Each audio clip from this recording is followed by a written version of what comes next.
Yon mga sir, Aerox V1 tayo. Error 42. Ang error niya is hindi under yung speedometer niya. At the same time, yung ISC hindi under.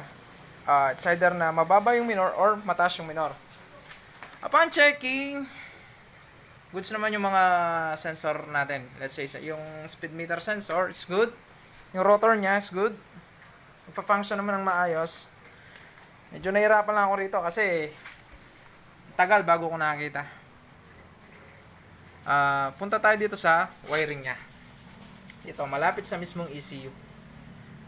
Meron nag-iisang wire dito, which is 12 volt supply, main supply. Itong nakikita nyo sa dugtong lang. Rekta to sa 12 volts battery, positive. Wala nang connection to. It's either naputol dito, dahil nababasa.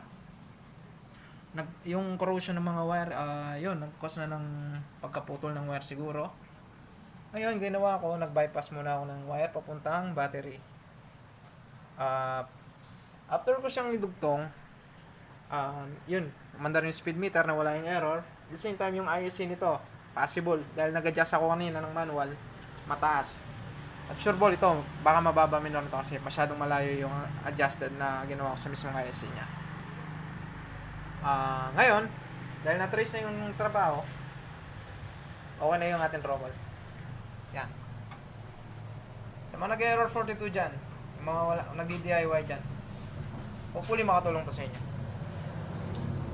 Ito yung mga lods. Alright.